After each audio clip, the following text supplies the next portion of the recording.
दोस्तों नमस्कार, ये है मार्गदर्शन फॉर सिविल सर्विसेज। मैं अनुराग चौधरी। दोस्तों आज की वीडियो में प्रस्तुत है संविधान एवं राज्य व्यवस्था का महत्वपूर्ण टॉपिक मूल अधिकार यानी फंडामेंटल राइट्स। इस वीडियो में हम जानेंगे मूल अधिकार क्या है, भारतीय संविधान में उनका उल्लेख कहाँ किया गया है, भारतीय संविधान में कुल कितने मूल अधिकार हैं। इसके पहले हम ये जानेंगे कि मूल अधिकार किसे कहते हैं, इसकी पृष्ठभूमि क्या है, किस देश के संविधान में इन अधिकारों की व्यवस्था सबसे पहले की गई थी, भारतीय संविधान में मूल अधिकारों की पृष्ठभूमि क्या है, कौन कौन से मूल अधिकार हैं और मूल अधिकारों की विशेषताएं कौन सी हैं। तो आइए शुरू करते हैं आज का वीडियो। दोस्तों सबसे पहले अगर आपसे कोई ये पूछे कि भारतीय संविधान में मूल अधिकारों का उल्लेख कहाँ किया गया है, तो आप बताएंगे भारतीय संविधान के भाग 3 में अनुच्छेद 12 से 35 तक मूल अधिकारों की व्यवस्था की गई है। भारतीय संविधान में वर्तमान में कुल 6 मूल अधिकार हैं, यद्यपि मूल संविधान में इसमें 7 मौलिक अधिकार थे। तो सबसे पहले जानते हैं मूल अधिकार क्या होते हैं। दोस्तों दुनिया के सभी लोकतांत्रिक देशों के संविधान में नागरिकों को मूल अधिकार दिए गए हैं। लोकतांत्रिक देश वो हैं जहां लोगों की स्वतंत्रता, समानता और अधिकारों की व्यवस्था जो है उस देश के संविधान में की जाती है। तो दुनिया के सभी लोकतांत्रिक देशों के संविधान में नागरिकों के मूल अधिकारों की व्यवस्था की गई है। मूल अधिकार वो अधिकार हैं जो व्यक्ति के सर्वांगीण विकास में सहायक होते हैं। तो मूल अधिकार क्या है दोस्तों? लोकतांत्रिक प्रणाली में मौलिक अधिकार वो अधिकार हैं जो किसी व्यक्ति के जीवन, स्वतंत्रता और उसके संपूर्ण व्यक्तित्व के विकास के लिए आवश्यक हैं। तो सबसे पहले जानते हैं मूल अधिकार क्या है। तो मूल अधिकार नागरिकों के वो अधिकार हैं, मूल अधिकार नागरिकों के वो अधिकार हैं जो उनके स्वतंत्रता, जीवन तथा संपूर्ण व्यक्तित्व के सर्वांगीण विकास के लिए आवश्यक है और इनकी व्यवस्था जो है वो देश के संविधान में की जाती है। और इन अधिकारों को मूल अधिकार या मौलिक अधिकार क्यों कहा जाता है ये जानना जरूरी है। देखिए बहुत ही महत्वपूर्ण है, इन अधिकारों को मौलिक अधिकार इसलिए कहा जाता है क्योंकि इन अधिकारों को संविधान में प्रमुखता से स्थान दिया गया है। मूल अधिकारों को मूल अधिकार इसलिए कहा जाता है कि ये नागरिकों के मूल अधिकार संविधान द्वारा प्रदत्त होते हैं और संविधान में प्रमुखता से इनकी व्यवस्था की गई है। तो आप जान लीजिए मूल अधिकार संविधान द्वारा प्रदत्त व्यक्तियों के वे अधिकार हैं जिसके द्वारा व्यक्ति अपना सर्वांगीण विकास कर सकते हैं। दोस्तों संविधान संशोधन की प्रक्रिया के अतिरिक्त इनमें किसी भी प्रकार से संशोधन नहीं किया जा सकता है। मूल अधिकार देखिए कितने महत्वपूर्ण हैं कि संविधान संशोधन या जो कॉन्स्टिट्यूशनल अमेंडमेंट हैं, संविधान संशोधन की प्रक्रिया के अतिरिक्त इसमें किसी भी प्रकार का संशोधन नहीं किया जा सकता और न ही राज्य द्वारा इन अधिकारों को किसी भी रूप में पूरी तरह या आंशिक रूप से नियंत्रित किया जा सकता है।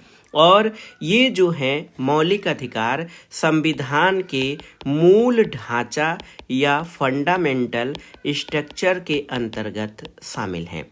संविधान के मूल ढांचे में वो संरचनाएं शामिल होती हैं, वो व्यवस्थाएं शामिल होती हैं जिसमें किसी भी राज्य द्वारा उस पे कटौती, प्रतिबंध या उनको समाप्त नहीं किया जा सकता है। तो इस तरह से देखा जाए तो संविधान संशोधन की प्रक्रिया के अतिरिक्त मौलिक अधिकारों में किसी भी प्रकार का संशोधन नहीं किया जा सकता है क्योंकि ये संविधान के मूल ढांचे के अंतर्गत आने वाले अधिकार हैं। दोस्तों सिद्धांत रूप से मौलिक अधिकारों का अर्थ परिसीमित प्रशासन होता है। अगर हम मौलिक अधिकारों की बात करें तो वहाँ पे सीमित प्रशासन या राज्य द्वारा जो है अपने अधिकारों का नियंत्रित प्रयोग किया जाता है मूल अधिकारों के संबंध में। सिद्धांत रूप से देखा जाए तो सरकार के 3 अंग हैं, कार्यपालिका, व्यवस्थापिका और न्यायपालिका। तो यहाँ पर कार्यपालिका और व्यवस्थापिका, कार्यपालिका और व्यवस्थापिका की तानाशाही प्रवृत्ति पर रोक लगाना ये मूल अधिकारों का मुख्य उद्देश्य है। तो अगर राज्य के व्यवस्थापिका और कार्यपालिका शक्तियों पर प्रतिबंध नहीं लगेगा तो व्यक्तियों के अधिकारों की गारंटी नहीं दी जा सकती है। दोस्तों, अगर भारत में मौलिक अधिकारों की बात करें तो भारत में मौलिक अधिकारों की मांग 1895 में की गई थी। यहाँ पर मैं नोट कर रहा हूँ, जो पृष्ठभूमि है भारत में, बैकग्राउंड है भारत में मौलिक अधिकारों की, तो यहाँ पर मैं नोट कर रहा हूँ कि सबसे पहले भारत में मौलिक अधिकारों की मांग 1895 में मौलिक अधिकारों की मांग सबसे पहले की गई थी और ये मांग 1791 में अमेरिकी संविधान के अधिकार पत्र से प्रेरित है।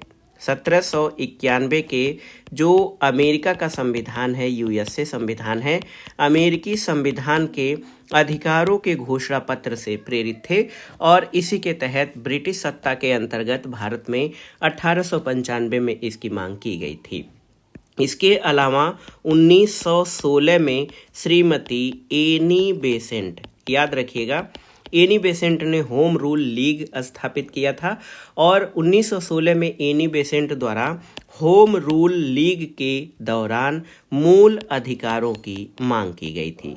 एनी बेसेंट ने अपने होम रूल आंदोलन के तहत 1916 में मौलिक अधिकारों की मांग की और इसके अलावा एक और वर्ष है 1925 में Commonwealth of India bill, Commonwealth of India bill में भी इन अधिकारों की मांग की गई थी।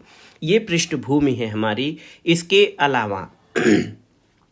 अलावा 1927 में भारतीय राष्ट्रीय कांग्रेस, इंडियन नेशनल कांग्रेस का मद्रास अधिवेशन हुआ था। मद्रास अधिवेशन, इसमें भी प्रस्ताव पारित करके मूल अधिकारों की मांग की गई थी। तो भारत में जो मूल अधिकारों की अवधारणा है वो अमेरिकी संविधान से प्रेरित है और उसी से प्रेरित होकर ब्रिटिश शासन के दौरान से ही मूल अधिकारों की मांग की जाती है। दोस्तों, परामर्श समिति की सिफारिशों की अनुशंसा पर संविधान में मूल अधिकारों को शामिल किया गया और इसी आधार पर भारतीय संविधान के भाग 3 में आर्टिकल 12 से 35 तक मूल अधिकारों की व्यवस्था की गई है। ये मूल अधिकार कौन कौन से हैं? तो मूल अधिकार जो हैं, अगर हम मूल संविधान की बात करें, जो हमारा संविधान लागू हुआ था, तो उस समय मूल संविधान में, भारत के मूल संविधान में जो मौलिक अधिकार थे, इसको यहाँ पर शॉर्ट में फंडामेंटल राइट्स, इनकी संख्या 7 थी और वर्तमान में मौलिक अधिकारों की संख्या 6 है। तो 7 मूल अधिकारों को जानते हैं और 6 मूल अधिकार कौन कौन से हो गए हैं, इनके बारे में भी आइए जान लेते हैं। तो ये प्रश्न बहुत ही महत्वपूर्ण है कि मूल संविधान में कितने अधिकारों की व्यवस्था की गई थी और वर्तमान में कुल कितने मौलिक अधिकार हैं, इसके बारे में जानना जरूरी है। दोस्तों, आप ये तथ्य जानते होंगे, जब हम संविधान पढ़ते हैं तो उसी समय आता है कि भारतीय संविधान में जो मूल अधिकार है उनकी व्यवस्था संविधान के भाग 3 में अनुच्छेद 12 से 35 के अंतर्गत की गई है। पहला मूल अधिकार है ये समानता का अधिकार है और समानता का अधिकार अनुच्छेद 14 से 18 तक इसकी व्यवस्था की गई है। दूसरा मूल अधिकार स्वतंत्रता का अधिकार और इसकी व्यवस्था अनुच्छेद 19 से 22 के अंतर्गत की गई है। तीसरा मूल अधिकार शोषण के विरुद्ध अधिकार, शोषण के विरुद्ध यानी किसी भी व्यक्ति का किसी भी प्रकार से शोषण नहीं किया जा सकता, शोषण के विरुद्ध अधिकार अनुच्छेद 23-24 में व्यवस्था की गई है। चौथा मूल अधिकार धर्म की स्वतंत्रता, यानी धर्म के अबाध रूप से स्वतंत्र आचरण और स्वतंत्र रूप से मानने की स्वतंत्रता है। ये अनुच्छेद 25 से 28 में इसकी व्यवस्था की गई है। सांस्कृतिक और शिक्षा संबंधी अधिकार जो है ये हमारा 5वां मूल अधिकार है। अनुच्छेद 29-30 में इसकी व्यवस्था की गई है। और छठा मूल संविधान जो था, इसको मैं रिंग कर रहा हूँ, ये पहले था संपत्ति का अधिकार, पहले मूल अधिकार की श्रेणी में था, लेकिन इसको ये संपत्ति का अधिकार अनुच्छेद 31 के अंतर्गत था, लेकिन अब इसको अनुच्छेद 300A के तहत जो है विधिक अधिकार बना दिया गया है। और किस संविधान संशोधन से? 44वें संशोधन 1978 के द्वारा संपत्ति के मूल अधिकार को अब जो है अनुच्छेद 300 क के तहत विधिक अधिकार बना दिया गया है, यानी कानूनी अधिकार। और 7वां मूल अधिकार का 7वां या फिर वर्तमान में छठा जो संवैधानिक जो मूल अधिकार है वो है संवैधानिक उपचारों का सिद्धांत। संवैधानिक उपचारों का सिद्धांत जो है ये हमारा अनुच्छेद 32 से 35 तक, अनुच्छेद 32 से 35 तक इसकी व्यवस्था की गई है। तो भारतीय संविधान के भाग 3 में अनुच्छेद 12 से 35 तक मूल अधिकारों की व्यवस्था की गई है। वर्तमान में कुल 6 मूल अधिकार हैं। अगर हम अभी बात कर रहे थे दोस्तों मूल अधिकारों का जो हमारे यहाँ मांग की गई, तो 1931 में कांग्रेस के कराची अधिवेशन में मूल अधिकारों की मांग की गई थी, कराची अधिवेशन में। और 27 फरवरी 1947, डेट याद रखिएगा, 27 फरवरी 1947 को संविधान सभा, जो हमारा कॉन्स्टिट्यूशनल असेंबली था, जिसको संविधान निर्माण के लिए अधिकृत किया गया था, संविधान सभा ने वल्लभ भाई पटेल की अध्यक्षता में मूल अधिकार परामर्श समिति का गठन किया था। और इस उप समिति के सदस्यों में K M. Padikkar, Rajkumari Amrit Kaur, K M. Munshi, J B. Kripalani, Minoo Masani, K T. Shah और अल्लादी कृष्ण स्वामी अय्यर आदि सदस्य थे। तो याद रखिएगा दोस्तों, ये वल्लभ भाई पटेल की अध्यक्षता में जो है इस किस समिति का, मूल अधिकार परामर्श समिति का गठन, मूल अधिकार परामर्श समिति का गठन किया गया था। तो दोस्तों हमारे संविधान में जो है, जब हमारा संविधान निर्मित हुआ तो मौलिक संविधान में ही मूल अधिकारों की व्यवस्था की गई थी। और आप जानते हैं एक तथ्य भी बनता है कि 44वें संविधान संशोधन अधिनियम 1978 के द्वारा संपत्ति के अधिकार को मूल अधिकारों की श्रेणी से सूची से हटाने के बाद वर्तमान में कुल 6 मूल अधिकार बचे हैं। ये कौन कौन से अधिकार हैं? समानता का अधिकार, स्वतंत्रता का अधिकार, शोषण के विरुद्ध अधिकार, धर्म की स्वतंत्रता का अधिकार, सांस्कृतिक और शिक्षा संबंधी अधिकार तथा संवैधानिक उपचारों का अधिकार। दोस्तों कुछ अन्य महत्वपूर्ण तथ्यों को जान लेते हैं मूल अधिकारों के बारे में। देखिए, भारतीय संविधान में मूल अधिकार अमेरिका के संविधान से लिए गए हैं। भारतीय संविधान में जो मूल अधिकारों की व्यवस्था है ये अमेरिका की व्यवस्था या अमेरिका के संवैधानिक प्रावधानों से मूल अधिकारों को ग्रहण किया गया है। मूल अधिकारों का संरक्षक कौन है? तो भारत में न्यायपालिका यानी सुप्रीम कोर्ट और हाई कोर्ट, सुप्रीम कोर्ट यानी सर्वोच्च न्यायालय और उच्च न्यायालय, ये मूल अधिकारों के संरक्षक हैं। और इसमें दोस्तों अगर इसमें पूछा जाए संशोधन का अधिकार, मूल अधिकारों में संशोधन का अधिकार किसको है? देखिए बहुत ही महत्वपूर्ण है। अगर आपसे ये पूछा जाए तो मूल अधिकारों में संशोधन का अधिकार किसे है? तो ये संसद को है। ये महत्वपूर्ण तथ्य हैं। और आप जानते भी हैं कि वर्तमान में इसमें 6 मूल अधिकार व्यवस्था, 6 मूल अधिकारों की व्यवस्था की गई है भारतीय संविधान में। तो बहुत ही महत्वपूर्ण है दोस्तों, आप जान लीजिए कि भारतीय संविधान ये नागरिकों के मूल अधिकारों की व्यवस्था करता है और इसका प्रावधान भारतीय संविधान में मूल अधिकारों का प्रावधान अमेरिका के संविधान से किया गया है। न्यायपालिका को मूल अधिकारों का संरक्षक बनाया गया है और मूल अधिकारों में संशोधन का अधिकार संसद को है। अब थोड़ा सा जानकारी अगर हम मूल अधिकारों के बारे में थोड़ा डिटेल से जानेंगे, उसके पहले आइए जानते हैं मूल अधिकारों की प्रमुख विशेषताएं कौन कौन सी हैं। उसके बाद हम जो मूल अधिकारों से संबंधित तथ्य है उसको आगे के वीडियो में कवर करेंगे। दोस्तों, मूल अधिकारों की जो विशेषताएं हैं उसमें सबसे महत्वपूर्ण विशेषता ये है कि मूल अधिकार ये न्यायोचित और वाद योग्य अधिकार है। देखिए, न्यायोचित और वाद योग्य अधिकार है। इसका अर्थ क्या हुआ कि यदि किसी नागरिक के मूल अधिकार का हनन हुआ तो वो न्यायालय में जा सकता है और वहाँ से उसका प्रवर्तन करा सकता है। कुछ मूल अधिकार केवल भारतीय नागरिकों के लिए उपलब्ध हैं। कुछ मूल अधिकार भारतीय नागरिकों के लिए और कुछ अधिकार जो हैं ये सभी के लिए, चाहे वो भारतीय हो या नागरिक।